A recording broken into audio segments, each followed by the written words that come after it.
Hi എല്ലാ കുട്ടികൾക്കും നമസ്കാരം. രാഹുൽ സാറാണ്. സോ നമ്മൾ +2 വേണ്ടിയിട്ട് എക്സാം മോഡൽ എക്സാം വരാൻ പോവാണ്. അപ്പോൾ എല്ലാവരും തകർത്ത് വെച്ച് പഠിക്കുകയായിരിക്കും. അതിനു മുമ്പ് ഫെയർവെല്ലും കാര്യങ്ങളൊക്കെയാണ്. പഠിച്ചുപൊളിയൊക്കെ ആയിരിക്കും. കുറച്ചൊരു സെക്ഷൻ പാറ്റേണുമായിട്ട് നമ്മൾ എത്തിയിരിക്കുകയാണ്. അതായത് 55 ഇമ്പോർട്ടൻറ്റ് ക്വസ്റ്റ്യൻസ്. അതായത് നമ്മുടെ ഇതേവരെയുള്ള ചാപ്റ്ററിൽ നിങ്ങൾ തുടക്കം തൊട്ട് നിങ്ങളുടെ ഫസ്റ്റ് ടേം തൊട്ട് ഇവിടം വരെ പഠിച്ച ചാപ്റ്ററിൽ ഉൾപ്പെടുന്ന 55 ഇമ്പോർട്ടൻറ്റ് ക്വസ്റ്റ്യൻസ്. ഈ 55 ഇമ്പോർട്ടൻറ്റ് ക്വസ്റ്റ്യൻസ് പഠിച്ചിട്ട് പോകുന്ന ഒരാൾക്ക് ഡെഫിനറ്റായിട്ടും 90% നമ്പർ സ്കോർ ചെയ്യാൻ പറ്റും. അപ്പോൾ ആ രീതിയിലാണ് നമ്മൾ ഇന്നത്തെ 55 ഇമ്പോർട്ടൻറ്റ് ക്വസ്റ്റ്യൻസ് എടുത്തേക്കുന്നത്. അപ്പം മസ്റ്റായിട്ടും നിങ്ങൾ പഠിക്കുന്ന ടോപ്പിക്കിൽ ഈ 55 ഇമ്പോർട്ടൻറ്റ് ക്വസ്റ്റ്യൻസ് ഉൾപ്പെടുത്തിയിരിക്കണം. എങ്കിൽ മാത്രമേ നിങ്ങൾക്ക് എന്ത് ചെയ്യാൻ പറ്റൂ, കറക്റ്റായിട്ടും 90% നമുക്കുള്ള സ്കോർ ചെയ്യാൻ പറ്റും. ഓക്കെ, അപ്പം ഇതിൽ നമ്മൾ ഇമ്പോർട്ടൻറ്റ് ക്വസ്റ്റ്യൻസ് ആണ് പരിചയപ്പെടുന്നത്. അതിനുശേഷം ഇതിനൊരു എക്സ്പ്ലനേഷൻ അടങ്ങുന്ന വീഡിയോ നമുക്ക് പിന്നെ ചെയ്യാം.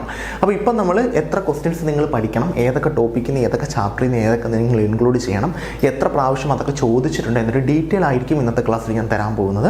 അപ്പോൾ 55 ഇമ്പോർട്ടൻറ്റ് ക്വസ്റ്റ്യൻസിൽ 17 ക്വസ്റ്റ്യൻസ് ഞാൻ എടുത്തിട്ടുണ്ട് ആദ്യത്തെ സെക്ഷനിലായിട്ട്. അപ്പം ഈ 17 ക്വസ്റ്റ്യനും മസ്റ്റായിട്ടും നിങ്ങളുടെ സ്റ്റഡിയിൽ നിങ്ങൾ ഉൾപ്പെടുത്തിയിരിക്കണം. നമുക്ക് ഓരോ സെക്ഷൻസ് ആയിട്ട് നോക്കാം. ആദ്യം നമ്മൾ പറയാൻ പോകുന്നത് നമ്മുടെ സൊല്യൂഷനാണ്. നമ്മുടെ ഒന്നാമത്തെ ചാപ്റ്റർ. നമുക്ക് സോളിഡ് സ്റ്റേറ്റ് എന്ന് പറയുന്ന ചാപ്റ്റർ ഉണ്ടായിരുന്നു, പക്ഷേ അത് ഡിലേറ്റഡ് ടോപ്പിക്കാണ്. അപ്പം നമ്മുടെ ഒന്നാമത്തെ ചാപ്റ്റർ സൊല്യൂഷനാണ്. സൊല്യൂഷനകത്ത് കുറേ വർഷങ്ങളായിട്ട് നമ്മുടെ പ്രോബ്ലം സെക്ഷനിൽ ചോദിക്കുന്ന ഒരു ടോപ്പിക്കാണ് molality, mole fraction, mass percentage. ഈ 4 ടോപ്പിക്കും സ്ഥിരം എക്സാംസിന് നമ്മുടെ 2 മാർക്കിനും 3 മാർക്കിനും നമ്മുടെ ന്യൂമറിക്കൽസ്, അതായത് ക്വസ്റ്റ്യൻ ബേസിസിൽ ചോദിക്കുന്നതാണ്. അപ്പം മൊളാലിറ്റി എന്താണ്, അതിൻ്റെ ഇക്വേഷൻ എന്താണ്, അത് വന്നാൽ എങ്ങനെ ചെയ്യാം, മൊളാലിറ്റി എന്താണ്, അതിൻ്റെ ഇക്വേഷൻ എന്താണ്, ഇതെല്ലാം കോൺസെൻട്രേഷൻ എക്സ്പ്രസ് ചെയ്യുന്ന ടേംസ് ആണ്. പിന്നെ മോൾ ഫ്രാക്ഷനും അതേ കണക്ക് തന്നെ നമ്പർ ഓഫ് മോൾസ് ഓഫ് സൊല്യൂട്ടിൻ്റെ നമ്പർ ഓഫ് മോൾസിൻ്റെ ഫ്രാക്ഷനാണ്. പിന്നെ അത് കഴിഞ്ഞിട്ട് മാസ് പെർസെൻറ്റേജ് നമുക്ക് ഡയറക്റ്റായിട്ട് ഇന്നേ വരെ ചോദിച്ചിട്ടില്ല. ഈ മാസ് പെർസെൻറ്റേജ് ഇതിലേതെങ്കിലും ഒരു ഈ ക്വസ്റ്റ്യനകത്ത് മൊളാലിറ്റി കണ്ടുപിടിക്കേണ്ട ക്വസ്റ്റ്യനകത്തോ, അല്ലെങ്കിൽ മൊളാലിറ്റി കണ്ടുപിടിക്കേണ്ട ക്വസ്റ്റ്യനകത്തോ, അല്ലെങ്കിൽ മോൾ ഫ്രാക്ഷൻ കണ്ടുപിടിക്കേണ്ട ക്വസ്റ്റ്യനകത്ത് കണക്ട് ചെയ്തിട്ടായിരിക്കും നമുക്ക് മാസ് പെർസെൻറ്റേജ് ചോദിച്ചിട്ടുള്ളത്. അപ്പോൾ നിങ്ങൾ മസ്റ്റായിട്ടും ഈ 3 ടോപ്പിക്കും ഇൻക്ലൂഡിങ് മാസ് പെർസെൻറ്റേജ് മസ്റ്റായിട്ടും നിങ്ങൾ പഠിച്ചിരിക്കണം. ഇക്വേഷൻ സഹിതം പഠിക്കുക, എന്നിട്ട് വേണം പോകാനായിട്ട്. അപ്പോൾ അത് ഇമ്പോർട്ടൻ്റ് ടോപ്പിക്കാണ്, മസ്റ്റായിട്ടും പഠിച്ചു വെച്ചേക്കുക. രണ്ടാമത്തെ ടോപ്പിക് എന്ന് പറയുന്നത് ഹെൻറീസ് ലോയും റൗൾസ് ലോയും ആണ്. ഇത് സ്ഥിരം എക്സാമിന് നമുക്ക് 1 മാർക്കിനൊക്കെ ചോദിക്കുന്ന ടോപ്പിക്കാണ്. നിങ്ങളൊരു ക്വസ്റ്റ്യൻ പാറ്റേൺ ഇതേവരെ നോക്കിക്കഴിഞ്ഞ് കഴിഞ്ഞാൽ ഹെൻറീസ് ലോ എന്താണ്, റൗൾസ് ലോ എന്താണ്, ആപ്ലിക്കേഷൻ എന്താണ്, ഇത് സ്ഥിരം റിപ്പീറ്റ് ചെയ്യുന്നൊരു ക്വസ്റ്റ്യൻ ആണ്. പിന്നെ നമുക്ക് ഇതിനകത്ത് അഡീഷണൽ ആയിട്ട് എന്തെങ്കിലും ചോദിക്കാൻ പറ്റുമെന്ന് ചോദിച്ചു കഴിഞ്ഞാൽ മേ ബി അതിൻ്റെ ആപ്ലിക്കേഷൻ ചോദിക്കാം, അല്ലെങ്കിൽ ആ ഇക്വേഷൻ വെച്ചിട്ട്, അതായത് ഹെൻറീസ് ലോയ്ക്ക് ഒരു ഇക്വേഷൻ ഉണ്ട്, റൗൾസ് ലോയ്ക്ക് ഒരു ഇക്വേഷൻ ഉണ്ട്, ആ ഇക്വേഷൻ ബേസ് ചെയ്ത് ഏതെങ്കിലും പ്രോബ്ലം ചോദിക്കാം. അത് മാത്രമേ നമുക്ക് പുതുതായിട്ട് ഇൻട്രൊഡ്യൂസ് ചെയ്യാനായിട്ട് പറ്റത്തുള്ളൂ. അതുകൊണ്ട് അതിനകത്ത് വേറെ കാര്യങ്ങളൊന്നുമില്ല. ഹെൻറീസ് ലോ, റൗൾസ് ലോ എന്താണെന്ന് പഠിക്കുക, അതിന് ഇക്വേഷൻ പഠിച്ചു വെച്ചേക്കുക, രണ്ടിൻ്റെയും ആപ്ലിക്കേഷനും പഠിച്ചു വെച്ചേക്കുക. ഇതിൽ നിന്നല്ലാതെ വേറൊരു ക്വസ്റ്റ്യൻ ചോദിക്കാൻ അവർക്ക് ഒരു ചാൻസും ഇല്ല. അതുകൊണ്ട് അത് പഠിച്ചു വെച്ചേ പറ്റും. അപ്പം 2 ടോപ്പിക്ക് നമ്മൾ ഓൾറെഡി പറഞ്ഞു കഴിഞ്ഞു. കോൺസെൻട്രേഷൻ എക്സ്പ്രസ് ചെയ്യുന്ന 3 ടേംസും, അതിനോടൊപ്പം തന്നെ 2 ലോ നമുക്ക് സൊല്യൂഷനകത്ത് വരുന്നുണ്ട്. ഹെൻറീസ് ലോയും റൗൾസ് ലോയും ആണ്, മസ്റ്റായിട്ടും പഠിച്ചു വെച്ചേക്കുക. മൂന്നാമത്തെ ടോപ്പിക് എന്ന് പറയുന്നത് ഐഡിയൽ ആൻഡ് നോൺ ഐഡിയൽ സൊല്യൂഷനാണ്. അത് നിങ്ങൾ തന്നെ ഒരുപാട് ക്വസ്റ്റ്യൻ ഇപ്പോൾ വർക്കൗട്ട് ചെയ്യുന്നതിൻ്റെ ഇടയ്ക്ക് നിങ്ങൾ തന്നെ കേട്ട ടേം ആയിരിക്കും. എന്താണ് ഐഡിയൽ സൊല്യൂഷൻ, എന്താണ് നോൺ ഐഡിയൽ സൊല്യൂഷൻ. ആ നോൺ ഐഡിയൽ സൊല്യൂഷൻ തന്നെ 2 ടൈപ്പ് ഉണ്ട്. പോസിറ്റീവ് ഡീവിയേഷനുണ്ട്, നെഗറ്റീവ് ഡീവിയേഷനുണ്ട്. അതിൻ്റെ എക്സാമ്പിൾസും കണ്ടീഷനും പഠിച്ചു വെച്ചേക്കുക. അതായത് പോസിറ്റീവ് ഡീവിയേഷൻ ആകുമ്പോൾ എന്താണ് കണ്ടീഷൻ, അതിന് എന്തൊക്കെയാണ് എക്സാമ്പിൾ വരുന്നത്. നെഗറ്റീവ് ഡീവിയേഷൻ ആകുമ്പോൾ എന്താണ് കണ്ടീഷൻ, അതിന് എന്തൊക്കെയാണ് delta H mix, delta V mix, പിന്നെ P(A=P0A കൈ, അങ്ങനെയുള്ള കുറേ കണ്ടീഷനുണ്ട്. അപ്പോൾ ആ കണ്ടീഷൻസ് എല്ലാം പഠിച്ചു വെച്ചേക്കുക വിത്ത് എക്സാമ്പിൾ. എന്താണെന്നറിയോ, നമുക്ക് പലപ്പോഴും ക്വസ്റ്റ്യനകത്ത് എക്സാമ്പിൾ തന്നിട്ട് ഇത് ഏത് ടൈപ്പ് ഡീവിയേഷനാണ്, അതിൻ്റെ കണ്ടീഷനൊക്കെ എന്താണ്, അങ്ങനെ ആയിരിക്കും ക്വസ്റ്റ്യൻ ചോദിക്കുന്നത്. അത് നമുക്ക് കുറേ വർഷങ്ങളായിട്ട് CBSEക്കും അങ്ങനെ തന്നെയാണ് ചോദിച്ചുകൊണ്ടിരിക്കുന്നത്, നമ്മുടെ കേരള സ്റ്റേറ്റ് സിലബസിനും അങ്ങനെയാണ് ചോദിച്ചുകൊണ്ടിരിക്കുന്നത്. വേറെ പ്രത്യേകിച്ച് നമുക്ക് ഇതിനകത്ത് പറയാനായിട്ട് ഒന്നുമില്ല. കാരണം ഈ ടോപ്പിക്ക് പഠിച്ചുകൊണ്ട് പോയേ പറ്റും. കാരണം ഇതിനകത്ത് പുതുതായിട്ട് നമുക്ക് കോൺട്രവേഴ്സി ആയിട്ട് ഇൻട്രൊഡ്യൂസ് ചെയ്യാൻ ഒരു ടോപ്പിക്കും ഇല്ല. പിന്നെ ideal and non ideal solution എന്താണ്, അങ്ങനെയാണ് പല വർഷങ്ങളായിട്ട് ചോദിച്ചുകൊണ്ടിരിക്കുന്നത്. ഇനി ചിലപ്പോൾ എക്സാമ്പിൾ എന്നിട്ട് ക്വസ്റ്റ്യൻ ചോദിക്കുക. അത് നമുക്ക് 2-3 ആയിട്ട് ചോദിച്ചിട്ടുണ്ട്, പക്ഷേ അങ്ങനെ റെഗുലറായിട്ട് ചോദിച്ച കേസ് അല്ലത്. അപ്പോൾ ചിലപ്പോൾ നമുക്ക് വേണ്ടിയിട്ട് ഈ പ്രാവശ്യം അങ്ങനെ എന്താണ് ഐഡിയൽ, എന്താണ് നോൺ ഐഡിയൽ എന്ന് ചോദിക്കാതെ ഡയറക്റ്റായിട്ടൊരു ഇക്വേഷൻ തന്നിട്ട്, അല്ലെങ്കിൽ ഒരു എക്സാമ്പിൾ തന്നിട്ട് ഇത് ഏതിൻ്റെയാണ്, ഇതിന് എന്താണ് ഇത് ഏത് ടൈപ്പ് സൊല്യൂഷനാണ്, ഇത് എന്ത് ലോയാണ് ഒബേ ചെയ്യുന്നത്, അങ്ങനെയൊക്കെ ക്വസ്റ്റ്യൻ ചോദിക്കും. അതാണ് വേറെ ഇൻട്രൊഡ്യൂസ് ചെയ്യാൻ പറ്റുന്ന ടോപ്പിക്ക്. പിന്നെ നമുക്ക് വേണ്ടത് ഓസ്മോട്ടിക് പ്രഷറും അതിൻ്റെ കാൽക്കുലേഷനുമാണ്. ഓസ്മോട്ടിക് പ്രഷർ ഇമ്പോർട്ടൻ്റ് കൊളിഗേറ്റീവ് പ്രോപ്പർട്ടിയാണ്. അപ്പം അതും അതിൻ്റെ കാൽക്കുലേഷനും, അതായത് π=CRT എന്ന് പറയുന്നൊരു ഇക്വേഷൻ ഉണ്ട്. അതിൻ്റെ ബേസിൽ നമുക്ക് കാൽക്കുലേഷൻ ഉണ്ട്, അത് മസ്റ്റായിട്ടും ചോദിക്കുന്നതാണ്. പിന്നെ അസിയോട്രോപ്സും കൂടെ പഠിച്ചു വെച്ചേക്കാം. കാരണം അസിയോട്രോപ്സ് നമുക്ക് സ്ഥിരം എക്സാമിന് ചോദിക്കുന്ന ഒരു ക്വസ്റ്റ്യൻ ആണ്. അസിയോട്രോപ്സിൻ്റെ എക്സാമ്പിൾ മിനിമം ബോയിലിംഗ് അസിയോട്രോപ്സും മാക്സിമം ബോയിലിംഗ് അസിയോട്രോപ്സും. പിന്നെ molar mass of solute problem. So molar mass of solute എന്ന് പറയുമ്പോഴത്തേക്കും നമ്മുടെ കൊളിഗേറ്റീവ് പ്രോപ്പർട്ടീസ് ആണ്. 4 കൊളിഗേറ്റീവ് പ്രോപ്പർട്ടീസ് ഉണ്ട്. 4ൻ്റെയും മോളാർ മാസ് കണ്ടുപിടിക്കാനുള്ള ഇക്വേഷൻ നോക്കി വെച്ചേക്കുക. ദെൻ വാൻ ഹോ ഫാക്ടറായി നമ്മുടെ ഈ അസോസിയേഷനോ ഡിസോസിയേഷനോ നടക്കുമ്പോഴത്തേക്കും മോളാർ മാസ് കണ്ടുപിടിക്കുന്ന തെറ്റ് വരാതിരിക്കാൻ വേണ്ടി നമ്മൾ ഇൻട്രൊഡ്യൂസ് ചെയ്യുന്നതാണ്. മസ്റ്റായിട്ട് നോക്കി വെച്ചേക്കുക. ഇത്രയുമാണ് ഈ 6 ടോപ്പിക്കാണ് നമുക്ക് ഏതിനകത്ത് വരുന്നത്, നമ്മുടെ സൊല്യൂഷൻ സൈഡിൽ വരുന്ന 6 ടോപ്പിക്. ഈ 6 ടോപ്പിക്കും സൊല്യൂഷനിൽ നിന്ന് എടുത്തതാണ്. മസ്റ്റായിട്ട് നിങ്ങളുടെ സ്റ്റഡിയിൽ ഉൾപ്പെടുത്തണം. ഒരു ടോപ്പിക്ക് പോലും വിട്ടുകളയരുത്. കാരണം സ്ഥിരം ക്വസ്റ്റ്യൻ ചെയ്യുന്നതിൻ്റെ ബേസിൽ നമ്മൾ എടുത്തേക്കുന്ന ടോപ്പിക്കാണ്. CBSEയുടെയും കൂടെ ക്വസ്റ്റ്യൻ നോക്കിയിട്ട് CBSEക്കാണ് കുറച്ചും കൂടെ അഡ്വാൻറ്റേജ് ലെവലിൽ വരുന്നത്. നമ്മൾക്ക് ഡയറക്റ്റായിട്ട് വരുമ്പോൾ കുറച്ച് ഇൻഡയറക്റ്റ് ആയിട്ട് ചോദിക്കും. അതിൽ നിന്നെല്ലാം കൂടെ നോക്കിയിട്ടാണ് നമ്മൾ ഈ 6 ടോപ്പിക്ക് സെലക്ട് ചെയ്തിരിക്കുന്നത്. മസ്റ്റായിട്ടും പഠിച്ചു വെച്ചേക്കും. ഓക്കെ, പിന്നെ അത് കഴിഞ്ഞിട്ട് ഗാൽവനിക് സെല്ലാണ്. ഗാൽവനിക് സെല്ലിൽ ഡാനിയൽ സെല്ലുണ്ട്. ഡാനിയൽ സെല്ല് മാത്രമേ നമുക്ക് പഠിക്കാനുള്ളൂ. അതിൻ്റെ റെപ്രസെൻറ്റേഷനൊക്കെ പഠിച്ചു വെച്ചേക്കാം. ആനോട്, ഡബിൾ സ്ലാഷ്, കാതോട്, അങ്ങനെ റെപ്രസെൻറ്റ് ചെയ്യില്ല. അത് മസ്റ്റായിട്ടും പഠിച്ചു വെച്ചേക്കണം. പിന്നെ നൗൺസിക്കേഷൻ ഫോർ ഡാനിയൽ സെൽ, അത് ഇമ്പോർട്ടൻ്റ് ആണ്. സ്ഥിരം എക്സാമിൽ റിപ്പീറ്റ് ചെയ്ത് ചോദിക്കുന്ന ക്വസ്റ്റ്യൻ ആണ്. അപ്പോൾ ഇപ്രാവശ്യം അത് റിപ്പീറ്റ് ചെയ്യാനുള്ള ചാൻസ് ഉണ്ട്. കാരണം അതിനകത്ത് നമുക്ക് വേറെ ഒന്നും ചോദിക്കാനില്ല. അതുകൊണ്ട് അത് മസ്റ്റായിട്ടും ചോദിക്കും. പിന്നെ relation between conductivity and molar conductivity. Lambda is equal lambda zero plus B root C എന്ന് പറഞ്ഞ ഇക്വേഷൻ ഉണ്ട്. അത് മസ്റ്റായിട്ടും പഠിച്ചു വെച്ചേക്കാം. Then determination of limiting molar conductivity Kohlrausch's. Limiting molar conductivity എങ്ങനെ നമുക്ക് കണ്ടുപിടിക്കാം, അതുമായിട്ട് ബന്ധപ്പെട്ടിരുന്ന ടേം ആണ് നമുക്ക് കൊളറാഷസിൽ. അത് വീക്ക് ഇലക്ട്രോലൈറ്റ്സിൻ്റെ കേസിലാണ്. അത് മസ്റ്റായിട്ട് നോക്കി വെച്ചേക്കണം. കാരണം ഒരു ഇക്വേഷൻ തന്നിട്ട് ഇതിനകത്തൊരു വീക്ക് ഇലക്ട്രോലൈറ്റ് തന്നിട്ട് അതിൻ്റെ ലാംഡ സീറം കണ്ടുപിടിക്കാൻ പറയും. എന്നിട്ട് കുറേ സ്ട്രോങ് ഇലക്ട്രോലൈറ്റ്സ് തരും. അത് വെച്ചിട്ട് ക്വസ്റ്റ്യൻ ചെയ്യും. കൂടുതലും അസറ്റിക് ആസിഡാണ് നമുക്ക് ചോദിക്കുന്നത്. അപ്പോൾ മസ്റ്റായിട്ടും പഠിച്ചു വെച്ചേക്കാം. Then variation of conductivity and molar conductivity with dilution. കണ്ടക്ടിവിറ്റിയുടെയും മോളാർ കണ്ടക്ടിവിറ്റിയുടെയും ഡൈലൂഷൻ വെച്ചിട്ടുള്ള വേരിയേഷൻ. കണ്ടക്ടിവിറ്റിയും മോളാർ കണ്ടക്ടിവിറ്റിയും ഡൈലൂഷൻ കൊടുക്കുമ്പോൾ എങ്ങനെ വേരി ചെയ്യുന്നു, അത് മസ്റ്റായിട്ടും പഠിച്ചു വെച്ചേക്കണം. കാരണം CBSEക്കും ICSEക്കും നമ്മുടെ കേരള സിലബസിനും ഒരേ കണക്ക് ചോദിക്കുന്നൊരു ക്വസ്റ്റ്യനാണത്. അതിനകത്ത് നമുക്ക് പ്രത്യേകിച്ച് ഒന്നും ഇൻട്രൊഡ്യൂസ് ചെയ്യാനില്ല, പ്രത്യേകിച്ച് ഇൻഡയറക്റ്റായിട്ട് ചോദിക്കാനുമില്ല. ഡയറക്റ്റായിട്ട് ചോദിക്കാൻ പറ്റുന്ന ടോപ്പിക്കാണത്. അത് അങ്ങനെ തന്നെ പഠിച്ചു വെച്ചേക്കുക. ഓക്കെ, പിന്നെ വരുന്നത് പ്രൈമറി സെല്ലും സെക്കൻഡറി സെല്ലുമാണ്. സ്റ്റോറേജ് സെൽസ് ആണ്. ബാറ്ററീസ് നിങ്ങൾ പഠിച്ചിട്ടുണ്ട്. Primary, secondary batteries. അതിൽ ആനോഡ് എന്താണ്, കാതോഡ് എന്താണ്, എന്താണ് അവിടെ നടക്കുന്ന പ്രോസസ്സ്, ഇലക്ട്രോലൈറ്റ് എന്താണ്, എത്ര വോൾട്ടേജ് ആണ് കിട്ടുന്നത്, മസ്റ്റായിട്ട് പഠിച്ചു വെച്ചേക്കണം. പിന്നെ hydrogen oxide fuel cell advantage. എന്താണ് hydrogen oxide fuel cell? Fuel cell എന്താണ്? ഹൈഡ്രജൻ ഓക്സൈഡ് ഫ്യൂവൽ സെൽ അതിനൊരു എക്സാമ്പിളാണ്. അതിൻ്റെ ആനോഡ് എന്താണ്, കാതോഡ് എന്താണ്, അതെങ്ങനെയാണ് വർക്ക് ചെയ്യുന്നത്, അതിൻ്റെ അഡ്വാൻറ്റേജ് എന്തൊക്കെയാണ്, സ്ഥിരം ചോദിക്കുന്ന ക്വസ്റ്റ്യനാണ്. ഓക്കെ, ഇത്രയുമാണ് നമുക്ക് ഏതിനകത്ത് ഇലക്ട്രോ കെമിസ്ട്രി ടോപ്പിക്കിൽ വരുന്നത്. അതായത് നമ്മുടെ 8ാമത്തെ ക്വസ്റ്റ്യൻ മുതൽ 14ാമത്തെ ക്വസ്റ്റ്യൻ, ഒരു 6 ക്വസ്റ്റ്യനാണ് നമുക്ക് ഏത് സെക്ഷനിൽ നിന്ന്, ഇലക്ട്രോ കെമിസ്ട്രി എന്ന് പറയുന്ന സെക്ഷനിൽ നിന്ന് വരുന്നത്. പിന്നെ വരുന്നത് ഓർഡർ ആൻഡ് മോളിക്കുലാരിറ്റി കമ്പാരിസൺ ആണ്. ദെൻ ഇൻറ്റഗ്രേറ്റഡ് റേറ്റ് ലോ, അത് ഫസ്റ്റ് ഓർഡറിൻ്റെ വേണം, സെക്കൻഡ് ഓർഡറിൻ്റെ വേണം, സീറോ ഓർഡറിൻ്റെ വേണം. Then activation energy, Arrhenius equation, അതിൻ്റെ ആപ്ലിക്കേഷൻ. അപ്പം ഓർഡർ മോളിക്കുലാരിറ്റി നമ്മളെ കമ്പാരിസൺ, എന്താണ് ഓർഡർ, എന്താണ് മോളിക്കുലാരിറ്റി, 3-4 പോയിന്റ് മസ്റ്റായിട്ടും പഠിച്ചു വെച്ചേക്കണം. എക്സാമിന് സ്ഥിരം ചോദിക്കുന്നതാണ്. പിന്നെ integrated rate law, zero order, first order, then zero order, second order, ഇതിൻ്റെ 3 എണ്ണത്തിൻ്റെയും എന്ത് പഠിച്ചു വെച്ചേക്കണം, ഇൻറ്റഗ്രേറ്റഡ് റേറ്റ് ലോ. ഡെറൈവ് ചെയ്യാൻ ചോദിക്കുമെന്ന് ചോദിച്ചാൽ നമുക്ക് പണ്ടൊക്കെ ഡെറൈവ് ചെയ്യാൻ ചോദിക്കുമായിരുന്നു. ഇപ്പം നമുക്കങ്ങനെ ഡെറൈവ് ചെയ്യാൻ ചോദിക്കുന്നില്ല. എന്നാലും നിങ്ങൾ ഇപ്രാവശ്യം ഡെറിവേഷൻ നോക്കിയിട്ട് പോകണം. റീസൺ എന്താണെന്ന് അറിയാമോ? ഇപ്രാവശ്യം അത് ചോദിക്കാനുള്ള ചാൻസ് കൂടുതലാണ്.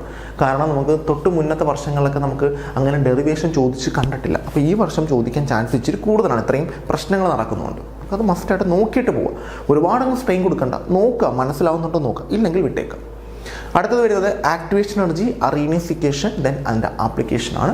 എന്താണ് ആക്ടിവേഷൻ എനർജി, അതിനകത്ത് അറീനസിക്കേഷൻ എന്താണ്, ദെൻ അതിൻ്റെ ആപ്ലിക്കേഷൻസ് എന്താണ്. ആക്ടിവേഷൻ എനർജി എന്താണെന്ന് നമ്മൾ പഠിച്ചു വെച്ചേക്കണം. അത് ജസ്റ്റ് ഡെഫിനിഷൻ മാത്രം നോക്കിയാൽ മതി, കൂടുതൽ അങ്ങ് ശ്രദ്ധ കൊടുക്കണ്ട. ദെൻ അറീനസിക്കേഷൻ അത് മസ്റ്റായിട്ട് നിങ്ങൾ പഠിച്ചു വെച്ചേക്കുക. അതിൻ്റെ ഗ്രാഫ് ഓർത്ത് വെച്ചേക്കുക. ദെൻ അത് കഴിഞ്ഞിട്ട് അതിൻ്റെ ഇക്വേഷൻ കറക്റ്റായിട്ട് ഓർത്ത് വെച്ചേക്കുക. പിന്നെ ടേംസ് ഒന്ന് മനസ്സിലാക്കി വെച്ചേക്കുക. എന്തൊക്കെയാണ് ടേം, അതിൻ്റെ യൂണിറ്റ് എന്താണ്, അതൊക്കെ ഒന്ന് ക്ലിയർ ആയിട്ട് മനസ്സിലാക്കി വെച്ചേക്കുക.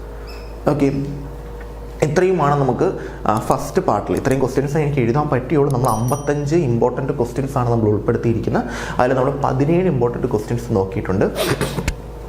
അടുത്തതായിട്ട് നമുക്ക് വീണ്ടും 17 ഇമ്പോർട്ടൻറ്റ് ക്വസ്റ്റ്യൻ നോക്കാം. അതിനുശേഷം ബാക്കിയുള്ള ക്വസ്റ്റ്യൻ, മൊത്തം 55 ഇമ്പോർട്ടൻറ്റ് ക്വസ്റ്റ്യൻ. ഞാൻ ഇത്രയും പറയുന്നുള്ളൂ, നിങ്ങൾ വേറെ ഒന്നും ആലോചിക്കേണ്ട. ഈ 55 ഇമ്പോർട്ടൻറ്റ് ക്വസ്റ്റ്യൻസ് പഠിച്ചിട്ട് നിങ്ങൾ നിങ്ങളുടെ മോഡൽ എക്സാമിന് പോയി നോക്കുക, എക്സാം എഴുതി നോക്കുക. എന്നിട്ട് നിങ്ങൾ പറയുക എങ്ങനെ ഉണ്ടായിരുന്നു, ഇതിൽ ഏതെങ്കിലും ഒരു ക്വസ്റ്റ്യൻ വരാതിരുന്നിട്ടുണ്ടോ, അല്ലെങ്കിൽ മൊത്തം ഈ ക്വസ്റ്റ്യനാണ് ചോദിച്ചതെന്ന് ദയവായിട്ട് കമൻറ്റ് ചെയ്യുക. കാരണം അത്രയും നമ്മൾ എഫേർട്ട് എടുത്തിട്ടാണ് ഇത്രയും ക്വസ്റ്റ്യൻസ് തയ്യാറാക്കുന്നത്. ഒരുപാട് ക്വസ്റ്റ്യൻ പേപ്പർ നോക്കിയിട്ടാണ് എടുത്തേക്കുന്നത്. മസ്റ്റായിട്ടും പഠിച്ചിട്ട് ഇപ്പോൾ ഒരു പ്രശ്നമില്ല. ഓക്കെ, അപ്പോൾ അടുത്ത ക്വസ്റ്റ്യൻസിലോട്ട് പോകാം നമുക്ക്. 55 ഇമ്പോർട്ടൻറ്റ് ക്വസ്റ്റ്യൻസിൻ്റെ അടുത്ത ക്വസ്റ്റ്യൻസിലോട്ട് നമ്മൾ പോവാണ്. 18ാമത്തെ ക്വസ്റ്റ്യൻ. 17 ക്വസ്റ്റ്യൻ നമ്മൾ ഓൾറെഡി ഡിസ്കസ് ചെയ്ത് കഴിഞ്ഞു, ഓൾറെഡി പറഞ്ഞു കഴിഞ്ഞു നമ്മൾ. ദെൻ 18ാമത്തെ ക്വസ്റ്റ്യൻ. 18ാമത്തെ ക്വസ്റ്റ്യൻ എന്ന് പറയുന്നത് ഡി ബ്ലോക്ക് എലമെൻറ്റ് ക്വസ്റ്റ്യൻ ആണ്. ഇതിനകത്ത് നമ്മൾ ചോദിക്കുന്നത് preparation of KMnO4 and K2Cr2O7 ആണ്. അതായത് KMnO4നെയും K2Cr2O7നെ എങ്ങനെ പ്രിപ്പയർ ചെയ്യാം. നമുക്ക് ഡയറക്റ്റായിട്ട് നമുക്ക് ക്വസ്റ്റ്യൻ ചോദിച്ചിട്ടുണ്ട്, അങ്ങനെ തന്നെ ചോദിച്ചിട്ടുണ്ട്. അത് മാത്രമല്ല KMnO4ൽ MnO4 മൈനസിലെ മാംഗനേറ്റ്, പെർമാംഗനേറ്റ്, ക്രോമേറ്റ്, ഡൈക്രോമേറ്റ് ഇവരുടെ സ്ട്രക്ചറും ചോദിച്ചിട്ടുണ്ട്. അപ്പോൾ അത് മസ്റ്റായിട്ടും പഠിച്ചു വെക്കുന്ന ടോപ്പിക്കാണ് preparation of KMnO4 and K2Cr2O7. സ്ഥിരം എക്സാംസിന് ചോദിക്കുന്നതാണ്. അടുത്തത് ഓക്സിഡൈസിങ് പ്രോപ്പർട്ടി ഓഫ് KMnO4 ആണ്. KMnO4ൻ്റെ ഓക്സിഡൈസിങ് പ്രോപ്പർട്ടി ഒരു 3 എണ്ണമെങ്കിലും അറ്റ്ലീസ്റ്റ് പഠിച്ചു വെച്ചേക്കാം. 3 എളുപ്പമുള്ള 3 മാത്രം മതി, വേറെ ഒന്നും വേണ്ട. 3 പഠിച്ചാൽ മസ്റ്റായിട്ടും ചെയ്യാൻ പറ്റുന്നൊരു ടോപ്പിക്ക് തന്നെയാണ് ഓക്സിഡൈസിങ് പ്രോപ്പർട്ടി ഓഫ് KMnO4. ചോദിച്ചിട്ടുണ്ട്, ഒരുപാട് വട്ടം ചോദിച്ചിട്ടുണ്ട്. ഓക്കെ, അടുത്ത് വരുന്ന ടോപ്പിക്ക് മാഗ്നറ്റിക് മൊമെൻറ്റിൻ്റെ ഇക്വേഷൻസ് ആണ്. അതായത് ഡി ബ്ലോക്ക് എലമെൻറ്റിൽ പാരാമാഗ്നറ്റിക് കാണിക്കുകയാണെങ്കിൽ മാഗ്നറ്റിക് മൊമെൻറ്റ് കാണും, അതിൻ്റെ ഇക്വേഷൻസ്, അതുമായിട്ട് ബന്ധപ്പെട്ട് വരുന്ന പ്രോബ്ലംസ്. ഓക്കെ, അത് സ്ഥിരം ചോദിക്കുന്ന ടോപ്പിക്കാണ്. ദെൻ അത് കഴിഞ്ഞിട്ട് properties of D and F block elements. D block എലമെൻറ്റ്സിൻ്റെയും എഫ് ബ്ലോക്ക് എലമെൻറ്റ്സിൻ്റെയും പ്രോപ്പർട്ടീസ്. ഓക്സിഡേഷൻ സ്റ്റേറ്റ് ആവാം, ബോയിലിംഗ് പോയിൻ്റ് ആവാം, ദെൻ മെൽറ്റിംഗ് പോയിൻ്റ് ആകാം, അല്ലെങ്കിൽ അവരെ കോമൺ ആയിട്ട് വിളിക്കുന്ന ഏതെങ്കിലും പേരുകളാകാം. സോ അതുമായിട്ട് ബന്ധപ്പെട്ട കാര്യങ്ങളാണ് ഈ പ്രോപ്പർട്ടീസ് കൊണ്ട് ഉദ്ദേശിക്കുന്നത്. അപ്പോൾ പ്രോപ്പർട്ടീസ് മൊത്തം നോക്കുക, ഡിയുടെയും എഫിൻ്റെയും കംപ്ലീറ്റ് ആയിട്ട് നോക്കുക. പിന്നെ വരുന്നത് ലാന്ത്രയുടെ കോൺട്രാക്ഷനും കോൺസിക്വൻസും ആണ്. പ്രത്യേകിച്ച് പറയേണ്ട കാര്യമില്ലെന്ന് അറിയാം. ലാന്ത്രയുടെ കോൺട്രാക്ഷനും കോൺസിക്വൻസും സ്ഥിരം നമുക്ക് എക്സാമിന് ചോദിക്കുന്നതാണ്. എന്താണ് ലാന്ത്രയുടെ കോൺട്രാക്ഷൻ, അതിൻ്റെ കോൺസിക്വൻസ് എന്താണ്, അതിൻ്റെ ആഫ്റ്റർ എഫക്റ്റ് എന്താണ്, അതുകൊണ്ട് എന്ത് സംഭവിക്കും, നമുക്ക് സ്ഥിരം ചോദിക്കുന്നതാണ്. അപ്പം ഇത്രയും ടോപ്പിക്ക് ഇതാണ് നമുക്ക് ഡി ആൻഡ് എഫ് ബ്ലോക്കിൽ നിന്ന് വരുന്നത്. ഈ 5 ടോപ്പിക്ക്, ഡി ആൻഡ് എഫ് ബ്ലോക്കിൽ നിന്ന് വരുന്ന 5 ടോപ്പിക്ക് ആണ് നിങ്ങൾ പഠിക്കേണ്ടത്. ഒന്ന്, പ്രിപ്പറേഷൻ ഓഫ് KMnO4 KMnO4നെ എവിടെ നിന്ന് പ്രിപ്പയർ ചെയ്യുന്നു, K2Cr2O7 നിന്ന് പ്രിപ്പയർ ചെയ്യുന്നു, ഓരോന്നിനും എത്ര സ്റ്റെപ്പ് ഉണ്ട്. ഇതുമായിട്ട് ബന്ധപ്പെട്ട് നമുക്ക് 2 അയോൺ വരുന്നുണ്ട്, മാംഗനേറ്റും പെർമാംഗനേറ്റും. ഇവിടെ 2 അയോൺ വരുന്നുണ്ട്, ക്രോമേറ്റും ഡൈക്രോമേറ്റും. രണ്ടിൻ്റെയും സ്ട്രക്ചർ സിമ്പിളാണ്. പിന്നെ ഓക്സിഡൈസിങ് പ്രോപ്പർട്ടി ഓഫ് KMnO4ൻ്റെ ഓക്സിഡൈസിങ് പ്രോപ്പർട്ടി അസിഡിക് മീഡിയത്തിൽ പഠിക്കുന്നതായിരിക്കും കുറച്ചും കൂടെ നല്ലത്. ഒരു 3 പ്രോപ്പർട്ടി പഠിച്ചു വെച്ചേക്കാം, വേറെ ഒന്നും നിങ്ങൾ ചെയ്യണ്ട. ഓക്കെ, K2Cr2O7 ഓക്സിഡൈസിങ് പ്രോപ്പർട്ടി ഉണ്ട്, പക്ഷെ നമുക്ക് ചോദിക്കുന്നത് സ്ഥിരം KMnO4 ആണ്. പിന്നെ ചോദിക്കുന്നത് മാഗ്നറ്റിക് മൊമെൻറ്റിൻ്റെ ഇക്വേഷൻ ആണ്. അതായത് നമുക്ക് ഡി ബ്ലോക്ക് എലമെൻറ്റ്സിനും എഫ് ബ്ലോക്ക് എലമെൻറ്റ്സിനും 2 ടൈപ്പ് മാഗ്നറ്റിക് മൊമെൻറ്റ് ഉണ്ട്. അതിൽ ഡി ബ്ലോക്കിൻ്റെ കേസ് മാത്രമേ നമുക്ക് ചോദിച്ചിട്ടുള്ളൂ. ഡി ബ്ലോക്ക് എലമെൻറ്റ്സിന് മാഗ്നറ്റിക് മൊമെൻറ്റ് എന്ന് പറയുമ്പോഴത്തേക്ക് പാരാമാഗ്നറ്റിക് ഉണ്ട്, ഡയാമാഗ്നറ്റിക് ഉണ്ട്. അതിനകത്ത് പാരാമാഗ്നറ്റിക് ആണെങ്കിൽ മാഗ്നറ്റിക് മൊമെൻറ്റ്, ഡയാമാഗ്നറ്റിക് ആണെങ്കിൽ 0 ആണ്. അതിൻ്റെ ഇക്വേഷൻ. പിന്നെ properties of D and F block elements. D block elements എന്തിനും ട്രാൻസിഷൻ എലമെൻറ്റ്സ് എന്ന് വിളിക്കുന്നു. പിന്നെ സ്യൂഡോ ട്രാൻസിഷൻ എലമെൻറ്റ്സ് ആരാണ്, എന്താണ് അവരുടെ ബോയിലിംഗ് പോയിന്റ്, എന്താണ് അവരുടെ ഓക്സിഡേഷൻ സ്റ്റേറ്റ്, കാറ്റലിസ്റ്റ് എന്താണ് അവരുടെ കാറ്റലിസ്റ്റ് ആക്ട് ചെയ്യുന്നത്, എന്താണ് ഒരു വേരിയബിൾ ഓക്സിഡേഷൻ സ്റ്റേറ്റ് കാണിക്കുന്നത്, ഇങ്ങനെയുള്ള കുറേ കാര്യങ്ങൾ. പിന്നെ എഫ് ബ്ലോക്ക് എലമെൻറ്റ്സ് ഉണ്ട്. കോമൺ ഓക്സിഡേഷൻ സ്റ്റേറ്റ് എന്താണ് ട്രാൻസ്യൂറാനിക് എലമെൻറ്റ്സ് എന്ന് പറഞ്ഞു കഴിഞ്ഞാൽ. പിന്നെ അതിനൊക്കെ തന്നെ ഈ എഫ് ബ്ലോക്ക് എലമെൻറ്റ്സിൽ ആരൊക്കെയാണ് +2 ഓക്സിഡേഷൻ സ്റ്റേറ്റ് കാണിക്കുന്നത്, ആരൊക്കെയാണ് +4 കാണിക്കുന്നത്, അങ്ങനെയുള്ള കുറേ കാര്യങ്ങൾ. പിന്നെ ലാന്ത്രയുടെ കോൺട്രാക്ഷനും കോൺസിക്വൻസും. എന്താണ് ലാന്ത്രയുടെ കോൺട്രാക്ഷൻ, അതിൻ്റെ കോൺസിക്വൻസ് എന്താണ്, അത് ആരെയാണ് അഫക്റ്റ് ചെയ്യുന്നത്. 3 കോൺസിക്വൻസും എന്താണ് ലാന്ത്രയുടെ കോൺട്രാക്ഷൻ. അത്രയുമാണ് നമുക്ക് ഡി ആൻഡ് എഫ് ബ്ലോക്കിൽ വരുന്നത്. പിന്നെ വരുന്ന കോർഡിനേഷൻ കോമ്പൗണ്ടിലാണ്. കോർഡിനേഷൻ കോമ്പൗണ്ടിൽ നിങ്ങൾ മസ്റ്റായിട്ട് പഠിക്കേണ്ടത് ഒന്നാമത്തത് കോർഡിനേഷൻ കോമ്പൗണ്ട്സിൻ്റെ ടേംസ്. അതായത് coordination sphere, coordination number, primary valency, secondary valency, then അതുമായിട്ട് ബന്ധപ്പെട്ട് വരുന്ന കോർഡിനേഷൻ എൻറ്റിറ്റി, ലിഗാൻസ് എന്താണ്, ഹെക്സാഡെൻറ്റേറ്റ്, മോണോഡെൻറ്റേറ്റ്, ബൈഡെൻറ്റേറ്റ് ലിഗാൻസ് എന്താണ്. പിന്നെ അതേ കണക്ക് തന്നെ ലിഗാൻസിൻ്റെ ഡെൻസിറ്റി എത്രയാണ്, മെറ്റൽ ആരാണ്, സെൻട്രൽ മെറ്റൽ ആരാണ്, അങ്ങനെ കണ്ടുപിടിക്കുന്ന കുറേ കാര്യങ്ങൾ. അതാണ് കോർഡിനേഷൻ കോമ്പൗണ്ട്സിൻ്റെ ടേംസ് കൊണ്ട് ഉദ്ദേശിച്ചത്. പിന്നെ ഓക്സിഡേഷൻ നമ്പർ കണ്ടുപിടിക്കാൻ അറിയാമല്ലോ. നമ്മുടെ കോർഡിനേഷൻ കോമ്പൗണ്ടിൽ സെൻട്രൽ മെറ്റലിൻ്റെ ഓക്സിഡേഷൻ സ്റ്റേറ്റ് അത് കണ്ടുപിടിക്കണം, അത് ചോദിക്കാറുണ്ട്. പിന്നെ നോമൻക്ലേച്ചർ ആൻഡ് ഐസോമർസം. കോർഡിനേഷൻ കോമ്പൗണ്ട്സിൻ്റെ നോമൻക്ലേച്ചർ, അതായത് കോർഡിനേഷൻ കോമ്പൗണ്ട് എങ്ങനെ നെയിം ചെയ്യാം, അതും അതിൻ്റെ ഐസോമർസം എന്ന് പറയുമ്പോഴത്തേക്ക് മസ്റ്റായിട്ട് നിങ്ങൾ ജോമെട്രിക്കലും പഠിക്കണം, ഒപ്റ്റിക്കലും പഠിക്കണം, സ്ട്രക്ചറിലും പഠിക്കണം, രണ്ടും പഠിക്കണം. ഓക്കെ, പിന്നെ വരുന്നത് postulates of Werner, VB and CF theories. അതായത് വെർണേഴ്സ് കോർഡിനേഷൻ തിയറിയുടെ പോസ്റ്റുലേറ്റ്സ് ഒരു 4 മിനിമം പഠിച്ചു വെച്ചേക്കാം. 4 VB തിയറി ഒരു 4 പഠിച്ചു വെച്ചേക്കാം. ക്രിസ്റ്റൽ ഫീൽഡ് തിയറിയും ഒരു 4 പഠിച്ചു വെച്ചേക്കാം. പോസ്റ്റുലേറ്റ്സ് മാത്രം. അതായത് പോസ്റ്റുലേറ്റ്സ് ഞാൻ ആ തിയറി എന്താണ് പറയുന്നത് എന്നുള്ളതാണ് പോസ്റ്റുലേറ്റ്സ്. അപ്പോൾ ആ തിയറി എന്താണെന്ന് പറയുന്നത് നിങ്ങൾ എഴുതിയിട്ടുണ്ട്, നിങ്ങൾ പഠിച്ചിട്ടുണ്ട്. ഒരു 4 അതിൻ്റെ 3 4 പോയിന്റ് വീതം എളുപ്പം നിങ്ങൾക്ക് പഠിക്കാൻ പറ്റുന്ന ഒരു 4 പോയിന്റ് പഠിച്ചു വെച്ചേക്കാം, വേറെ ഒന്നും വേണ്ട. പിന്നെ വരുന്നത് ക്രിസ്റ്റൽ ഫീൽഡ് സ്പ്ലിറ്റിംഗ് ആണ്. അത് മറ്റേ ഒക്ടാഹീഡ്രൽ ഫീൽഡും ടെട്രാഹീഡ്രൽ ഫീൽഡിലെ 2 സ്പ്ലിറ്റിംഗ് ഇല്ലേ, ആ സ്പ്ലിറ്റിംഗ് ഒന്ന് നോക്കി വെച്ചേക്കും. പിന്നെ നെയിംഡ് റിയാക്ഷൻസ്. ഓക്കെ, 26. അതായത് ഈ 4 ടോപ്പിക്, ഈ 4 ടോപ്പിക്കാണ് നമുക്ക് കോർഡിനേഷൻ കോമ്പൗണ്ട്സിനകത്ത് വരുന്നത്. ഒന്നാമത്തത് കോർഡിനേഷൻ കോമ്പൗണ്ട്സിൻ്റെ ടേംസ് ആണ്, മസ്റ്റായിട്ട് നോക്കണം. അതിൻ്റെ ഓക്സിഡേഷൻ നമ്പർ നോക്കി വെച്ചേക്കുക. പിന്നെ വരുന്നത് നോമൻക്ലേച്ചർ ആൻഡ് ഐസോമർസ് ആണ്. കോർഡിനേഷൻ കോമ്പൗണ്ട് എങ്ങനെ നെയിം ചെയ്യാം, അതിൻ്റെ ഐസോമർസ് എങ്ങനെയാണ്. പിന്നെ വരുന്നത് postulates of Werner, V B and crystal field theory. Crystal field തിയറിയുടെയും വെർണേഴ്സ് തിയറിയുടെയും പിന്നെ വാലൻസ് ബോണ്ട് തിയറിയുടെയും പോസ്റ്റ്ലേറ്റ്സ് ഒരു 4 വീതം മിനിമം പഠിച്ച് വെച്ചേക്കാം. പിന്നെ ക്രിസ്റ്റൽ ഫീൽഡ് സ്പ്ലിറ്റിങ്, ഒക്ടാഹീഡ്രൽ ഫീൽഡിലും T2GG ആയിട്ട് സ്പ്ലിറ്റ് ചെയ്യില്ലേ, ആ സ്പ്ലിറ്റിങ് ഒന്ന് മനസ്സിലാക്കി വെച്ചേക്കാം.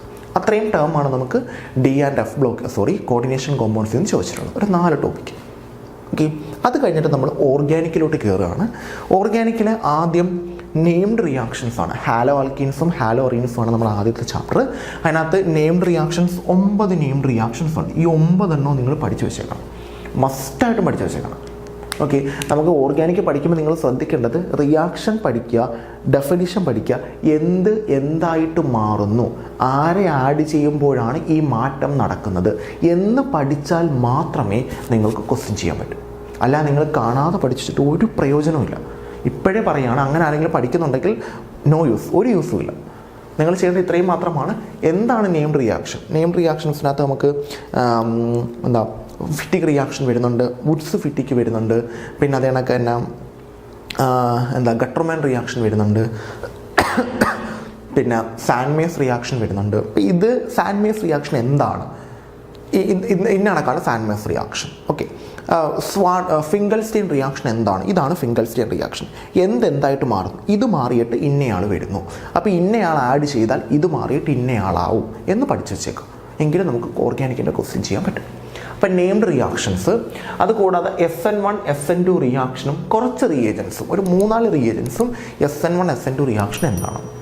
പിന്നെ വേണ്ടത് ഗ്രിഗ്നാർഡ് റിയേജൻറ്റും ഇലക്ട്രോഫിലിക് സബ്സ്റ്റിറ്റ്യൂഷനും. ഗ്രിഗ്നാർഡ് റിയേജൻറ്റ് എന്താണ്, പിന്നെ കുറച്ച് ഇലക്ട്രോഫിലിക് സബ്സ്റ്റിറ്റ്യൂഷൻ ഉണ്ട്. അത് ഹാലോ അറീൻസിൻ്റെ കേസിലാണ് ആ ഇലക്ട്രോഫിലിക് സബ്സ്റ്റിറ്റ്യൂഷൻ വരുന്നത്.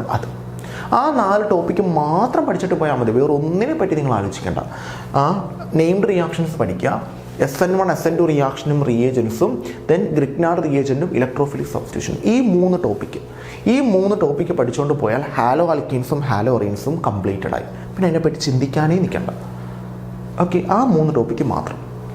പിന്നെ വരുന്നതെന്ന് പറയുന്നത് അടുത്താണ് ആൽക്കഹോൾസ്, ഫീനോൾസ്, ഈതേഴ്സ് ആണ്. അതിൽ പ്രിപ്പറേഷൻ ഓഫ് ആൽക്കഹോളും ഫീനോളും, ആൽക്കഹോളിൻ്റെയും ഫീനോളിൻ്റെയും കുറച്ച് പ്രിപ്പറേഷൻ, ഒരു 3-4 പഠിച്ചു വെച്ചേക്കുക. പിന്നെ ലൂക്കാസ് ടെസ്റ്റ് ഡെഫിനറ്റ് ആയിട്ട് പഠിക്കണം, ലൂക്കാസ് ടെസ്റ്റ്. പിന്നെ കോപ്സും റൈമർ തേയ്മാനും, അത് 2 മാത്രം എന്ന് പറയുന്നത് എടുത്തെഴുതിയത് സ്ഥിരം ചോദിക്കുന്നതാണ്. കോപ്സ് റിയാക്ഷൻ എന്താണ്, റൈമർ തേയ്മാൻ റിയാക്ഷൻ എന്ന് സ്ഥിരം റിപ്പീറ്റ് ചെയ്ത് ചോദിക്കുന്നത്, അതുകൊണ്ട് അത് മാത്രം എടുത്തെഴുതിയത്.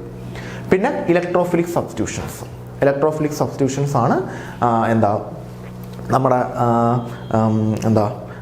ആൽക്കഹോളിലെയും ഫീനോളിൽ നടക്കുന്ന ഇലക്ട്രോഫിലിക് സബ്സ്റ്റിറ്റ്യൂഷൻ. ഹാലജനേഷൻ, നൈട്രേഷൻ, സൾഫനേഷൻ ഇല്ലേ, അത് തന്നെ ഇവിടെ ഇലക്ട്രോഫിലിക് സബ്സ്റ്റിറ്റ്യൂഷൻ എഴുതിയിരിക്കുന്നത്. പക്ഷെ അത് ഹാലോ അറീൻസിൻ്റെ കേസിലാണ്. ബെൻസീറിങ്ങിൽ ഹാലജൻ വരുന്നു, ഇവിടെ ബെൻസീറിങ്ങിൽ OH വരുന്നു, അതിൻ്റെ സബ്സ്റ്റിറ്റ്യൂഷൻ റിയാക്ഷൻ.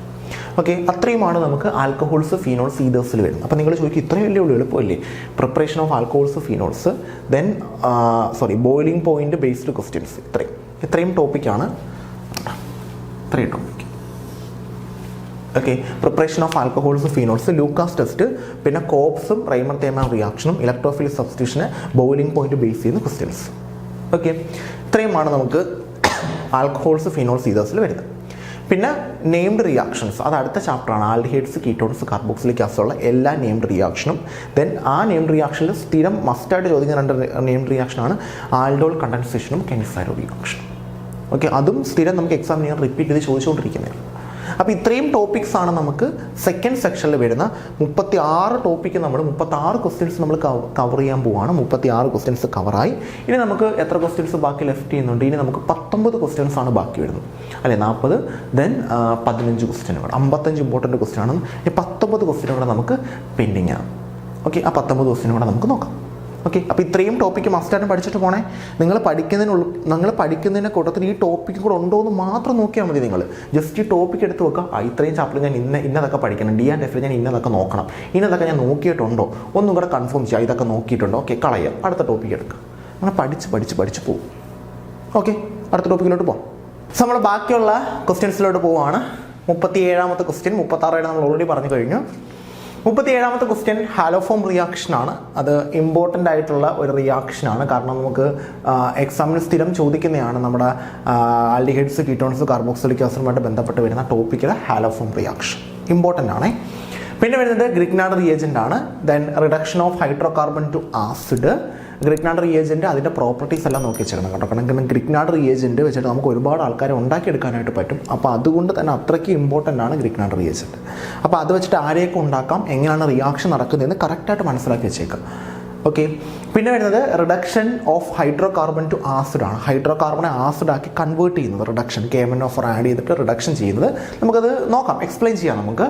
പിന്നെ എല്ലാ നെയിംഡ് റിയാക്ഷനും, അതായത് നമ്മുടെ ആൽഡിഹൈഡ്സുമായിട്ട് ബന്ധപ്പെട്ട് വരുന്ന എല്ലാ നെയിംഡ് റിയാക്ഷനും. ഫോർ എക്സാമ്പിൾ നെയിംഡ് റിയാക്ഷൻസ് എന്ന് പറയുമ്പോഴത്തേക്ക് നമ്മൾ ടെസ്റ്റുകളും കൂടെ അതിനകത്ത് ഉൾപ്പെടുന്നത്, ടോളറൻസ് ടെസ്റ്റ്, പിന്നെ ഫെഹിലിംഗ് ടെസ്റ്റ്, ബെനഡിക്ട് ടെസ്റ്റ്, അങ്ങനെ ടെസ്റ്റുകളും കൂടെ ഉൾപ്പെടുന്ന വരുന്ന എല്ലാ നെയിംഡ് റിയാക്ഷനും. ഓക്കെ. ഇപ്പോൾ ടെസ്റ്റുകൾ നമ്മൾ ആൽഡിഹൈഡിനെ കീറ്റോണെ സെപ്പറേറ്റ് ചെയ്യാൻ വേണ്ടിയിട്ടാണ് യൂസ് ചെയ്യുന്നത്. അപ്പോൾ ടെസ്റ്റുകൾ ഉൾപ്പെടെ വരുന്ന എല്ലാ നെയിംഡ് റിയാക്ഷൻസും പഠിച്ചു വെച്ചേക്കാം. ഓക്കെ. അതിനകത്ത് നമുക്ക് നെയിംഡ് റിയാക്ഷൻ എന്ന് പറയുമ്പോൾ ഒരുപാട് സ്റ്റീഫൻസ് റിയാക്ഷൻ, പിന്നെ റോസൻമണ്ട് റിഡക്ഷൻ, പിന്നെ അതേണക്ക് തന്നെ ഗട്ടർമാൻ കോച്ച് റിയാക്ഷൻ, പിന്നെ എറ്റാർഡ് റിയാക്ഷൻ, അങ്ങനെ ഒരുപാട് റിയാക്ഷൻ ഉണ്ട്. അതിൻ്റെ കൂടെ നമ്മൾ ടോളറൻസും ഫെയിലിംഗും കൂടെ നോക്കി വെച്ചേക്കാം. ഓക്കെ. പിന്നെ വരുന്നത് ഒസനോളിസിസ് ഓഫ് ആൽക്കീനാണ്. ആൽക്കീൻസിൻ്റെ ഒസനോളിസിസ് ചെയ്യുമ്പോൾ നമുക്ക് ആൽഡിഹൈഡും കീറ്റോണും കിട്ടും. ഇത് നമ്മൾ +1 ഹൈഡ്രോ കാർബണിനകത്ത് പഠിച്ച പോർഷനാണ്. അത് നമ്മൾ ഒന്നും കൂടെ റിപ്പീറ്റ് ചെയ്യുന്നതേ ഉള്ളൂ. പിന്നെ ആൽഡിഹൈഡും കീറ്റോണുമായിട്ട് ബന്ധപ്പെട്ട് വരുന്ന, കാർബോക്സിലിക് ആസിഡുമായിട്ട് ബന്ധപ്പെട്ട് വരുന്ന എല്ലാ ഇലക്ട്രോഫിലിക് സബ്സ്റ്റിറ്റ്യൂഷൻ.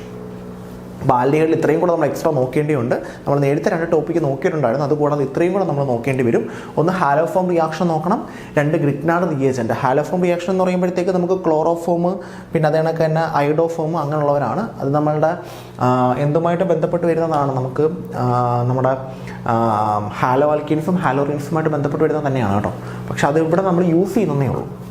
പിന്നെ വരുന്നത് ഗ്രിഗ്നാർഡ് റിയേജൻ്റ് ആണ്, RMgX, അതിൻ്റെ കുറേ ക്വസ്റ്റ്യൻസ്. പിന്നെ reduction of hydrocarbon to acid, ഹൈഡ്രോകാർബണെ ആസിഡാക്കി മാറ്റുന്ന ആ റിയാക്ഷൻ. പിന്നെ എല്ലാ നെയിംഡ് റിയാക്ഷൻ എന്ന് പറയുമ്പോൾ ടെസ്റ്റുകളും കൂടി ഉൾപ്പെട്ട് വരണം, ടോളറൻസ്, ഫെയിലിങ്സ്, ബെനഡിക്സ്, അതെല്ലാം. പിന്നെ ഒസനോളിസിസ് ഓഫ് ആൽക്കീന്, ദെൻ ഇലക്ട്രോഫിലിക് സബ്സ്റ്റിറ്റ്യൂഷൻ. ഇത്രയുമാണ് നമുക്ക് aldehydes, ketones, carboxylic acid pending ആയിട്ട് വരുന്നത്. പിന്നെ വരുന്നത് അമീൻസ് ആണ്. അമീൻസിലൊന്ന് പ്രിപ്പറേഷൻ ഓഫ് അമീൻസ് ആണ്. അമീൻസിനെ എങ്ങനെയൊക്കെ പ്രിപ്പയർ ചെയ്യാം, അതിൻ്റെ ക്ലാസിഫിക്കേഷൻ കൂടെ നോക്കി വെച്ചേക്കാം. പ്രിപ്പറേഷൻ കൂടാതെ അമീൻസിനെ എങ്ങനെ ക്ലാസിഫൈ ചെയ്യുന്നു എന്നും കൂടെ നോക്കി വെച്ചേക്കാം. പിന്നെ വരുന്നത് കെമിക്കൽ പ്രോപ്പർട്ടീസ് ആണ്. അമീൻസിൻ്റെ കെമിക്കൽ പ്രോപ്പർട്ടീസ് എന്ന് പറയുമ്പോൾ അമീൻസ് നടത്തുന്ന റിയാക്ഷൻസിനെയാണ് അതിൻ്റെ കെമിക്കൽ പ്രോപ്പർട്ടീസ് എന്ന് പറയുന്നത്. അതിൽ എടുത്തു പറയേണ്ടത് അമണോളിസിസ് ഓഫ് ആൽക്കൈൽ ഹാലൈഡ്സ് ആണ്. ഇമ്പോർട്ടൻ്റ് ആണ്, വളരെ ഇമ്പോർട്ടൻ്റ് ആണ്. പിന്നെ അതുകൂടാതെ ഹോഫ്മാൻസ് ബ്രോമമൈഡ് ഡിഗ്രഡേഷൻ റിയാക്ഷൻ, പിന്നെ Gabriel phthalimide synthesis, Hinsberg test, isocyanide test, basicity. ഇത്രയുമാണ് നമുക്ക് അമീൻസിൽ ചോദിക്കുന്നത്. അപ്പോൾ ഒന്നും കൂടെ പറയാം. ഒന്ന്, അമീൻസിൻ്റെ പ്രിപ്പറേഷൻ മസ്റ്റായിട്ട് നോക്കുക. ഏതൊക്കെ രീതിയിലാണ് നമ്മൾ അമീൻസിനെ പ്രിപ്പയർ ചെയ്യുന്നത്, അത് ഇമ്പോർട്ടൻ്റ് ആണ്. പിന്നെ അത് കഴിഞ്ഞിട്ട് വരുന്നതെന്ന് പറയുന്നത് കെമിക്കൽ പ്രോപ്പർട്ടീസ് ഓഫ് അമീൻസ്. അമീൻസിൻ്റെ റിയാക്ഷൻസ് എന്തൊക്കെയാണ്, എങ്ങനെയൊക്കെയാണ് അമീൻസ് റിയാക്ട് ചെയ്യുന്നത്, അവിടെയാണ് നമുക്ക് ബേസിസിറ്റി ടേംസ് ഒക്കെ വരുന്നത്. പിന്നെ അമണോളിസിസ് ഓഫ് ആൽക്കൈൽ ഹാലൈഡ്സ്. ആൽക്കൈൽ ഹാലൈഡ്സിന് എടുക്കുന്നു, അമണോളിസിസ് നടത്തുന്നു. അമണോളിസിസിൽ അമോണിയ ആഡ് ചെയ്യുന്നു. അപ്പോൾ എന്ത് കിട്ടുന്നു എന്നുള്ളത് പഠിക്കും. പിന്നെ ഹോഫ്മാൻസ് ബ്രോമമൈഡ് ഡിഗ്രഡേഷൻ റിയാക്ഷനാണ് നമുക്ക് പഠിക്കാൻ എന്താണെന്നുള്ളത്. പിന്നെ ഗബ്രിയൽ താലിമൈഡ് സിന്തസിസ്, ഇതൊക്കെ സ്ഥിരം റിപ്പീറ്റ് ചെയ്യുന്ന ക്വസ്റ്റ്യൻസ് ആണ്. Hinsberg test, primary, secondary, tertiary alcohol അമീൻസിനെ തിരിച്ചറിയാൻ. ദെൻ ഐസോസൈനൈഡ് ടെസ്റ്റ്, പ്രൈമറിയെ ഡിസ്റ്റിങ്വിഷ് ചെയ്യാനായിട്ട്. പിന്നെ ബേസിസിറ്റി പ്രോബ്ലംസ് റിലേറ്റ് ചെയ്ത ക്വസ്റ്റ്യൻസ്. ഓക്കെ. പിന്നെ വരുന്നത് നമ്മുടെ ബയോമോളിക്യൂൾസ് ആണ്. ബയോമോളിക്യൂൾസിൽ വരുന്നത് ഒളിഗോസാക്കറൈഡ്, പോളിസാക്കറൈഡ്. നമ്മുടെ കാർബോഹൈഡ്രേറ്റിൻ്റെ ക്ലാസിഫിക്കേഷനാണ് മോണോ, ഒളിഗോ, പോളി. അതിനകത്ത് ഒളിഗോയും പോളിയുമാണ് സ്ഥിരം ചോദിക്കുന്നത്. എക്സാമ്പിൾസ് ആയിരിക്കും കൂടുതലും ചോദിക്കുന്നത്. പിന്നെ ഗ്ലൂക്കോസ്, ഫ്രക്ടോസ് സ്ട്രക്ചർ ഇക്വേഷൻ. ഗ്ലൂക്കോസിൻ്റെ ഫ്രക്ടോസിൻ്റെയും ഓപ്പൺ ചെയിൻ സ്ട്രക്ചറും സൈക്കിൾ സ്ട്രക്ചറും. പിന്നെ ഗ്ലൂക്കോസിനെ എങ്ങനെയാണ് നമ്മൾ കണ്ടുപിടിച്ചതെന്നുള്ള അതിൻ്റെ സ്ട്രക്ചർ കണ്ടുപിടിച്ചെന്നുള്ള ഇക്വേഷൻ. മറ്റേ HI ആഡ് ചെയ്യുന്നു, HCN ആഡ് ചെയ്യുന്നു, NH2OH ആഡ് ചെയ്യുന്നു, ബ്രോമിൻ വാട്ടർ ആഡ് ചെയ്യുന്നു, കോൺസ്റ്റന്റ് HNO3 ആഡ് ചെയ്യുന്നു, അസറ്റിക് അൺഹൈഡ്രേറ്റ് ആഡ് ചെയ്യുന്നു, അത്. പിന്നെ പ്രോട്ടീൻ്റെ structure, primary, secondary, tertiary, quaternary, 4 structure. പിന്നെ പ്രോട്ടീനിൻ്റെ ക്ലാസിഫിക്കേഷൻ, 2ആയിട്ട് പ്രോട്ടീനെ ക്ലാസിഫൈ ചെയ്യുന്നു, ഗ്ലോബുലാറും ഫൈബ്രസും. പിന്നെ വരുന്നത് വിറ്റാമിൻസിൻ്റെ deficiency. Vitamin A, B, C അവരുടെയൊക്കെ ഡെഫിഷ്യൻസി വരുന്ന രോഗം എന്താണ്. ദെൻ ഹോർമോണിൻ്റെ ഡെഫിനിഷൻ, എന്താണ് ഹോർമോൺസ്, ഡെഫിനിഷൻ എന്താണ്. ഓക്കെ. പിന്നെ വരുന്നത് DNA യും RNA യും തമ്മിലുള്ള കമ്പാരിസൺ. ഇത്രയും ടോപ്പിക്സാണ് നമുക്ക് ബാക്കി പെൻഡിങ് ആയിട്ട് വരുന്നത്. 55 ഇമ്പോർട്ടൻറ്റ് ടോപ്പിക്സാണ്. ഈ 55 നിങ്ങൾ പഠിച്ചിട്ടുണ്ടെങ്കിൽ നിങ്ങൾ ഒരു കാരണവശാലും പേടിക്കേണ്ട. 60-ൽ ഒരു 50-ന് മുകളിൽ നിങ്ങൾക്ക് സ്കോർ ചെയ്യാൻ എന്തായാലും പറ്റും. 50-ന് മുകളിൽ ഉറപ്പാണ്, മസ്റ്റാണ്. നിങ്ങൾ ഈ ടോപ്പിക്കെല്ലാം നോക്കിയിട്ട് അതിൻ്റെ എക്സ്പ്ലനേഷൻ നമ്മൾ പുറകെ വീഡിയോ ആയിട്ട് വരുന്നുണ്ട്. അപ്പോൾ ഏതൊക്കെ എഴുതണമെന്നൊക്കെ ആ വീഡിയോയിൽ നമ്മൾ എക്സ്പ്ലെയിൻ ചെയ്യും. അപ്പോൾ നിങ്ങൾ ഇത് ജസ്റ്റ് മാത്രം നോക്കിയിട്ട് പോവുക, എന്നിട്ട് എക്സാം ഒന്ന് അറ്റൻഡ് ചെയ്ത് നോക്കുക. നിങ്ങൾക്ക് തന്നെ മനസ്സിലാവും ഏതൊക്കെയാണ് ചോദിച്ചതെന്നുള്ളത്. ഓക്കെ, അപ്പം ഇവിടെ നമുക്ക് അമീൻസിൻ്റെ കേസിൽ ഇത്രയും ടോപ്പിക്സാണ് പഠിക്കുന്നത്. Preparation of amines, chemical properties എല്ലാം എക്സ്പ്ലെയിൻ ചെയ്യാൻ നമുക്ക് കേട്ടോ. Ammonolysis of alkyl halide, Hofmann's bromide degradation reaction, Gabriel phthalimide synthesis, Hinsberg test, isocyanide test, then basicity, oligosaccharides, polysaccharides, glucose, fructose, structures equations, then protein structure, global RNA fibrous protein, vitamin deficiency, ഹോർമോൺസിൻ്റെ definition, DNA RNA comparison. Okay, അപ്പോൾ ഇത്രയും topics 55 important topics, 55 important questions മസ്റ്റായിട്ടും നിങ്ങൾ പഠിക്കുമ്പോഴത്തേക്ക് അതിനകത്ത് ഉൾപ്പെടുത്തിയിരിക്കണം. ഉറപ്പായിട്ടും ഈ ടോപ്പിക്കിൽ ഒരു ടോപ്പിക്ക് പോലും സ്കിപ്പ് ചെയ്യാതെ വേണം നിങ്ങൾ പോകാനായിട്ട്. ചിലപ്പോൾ സ്കിപ്പ് ചെയ്യുന്ന ടോപ്പിക്കായിരിക്കും ചോദിക്കുന്നത്. മസ്റ്റായിട്ട് പഠിച്ചിട്ട് വേണം പോകാനായിട്ട്. ഓക്കെ, അപ്പം ക്ലിയർ ആയിട്ട് പഠിച്ച് വൃത്തിയായിട്ട് എക്സാമിന് പോകാം. പുറകെ നമുക്ക് എക്സ്പ്ലനേഷൻ തരാം. ഓക്കെ.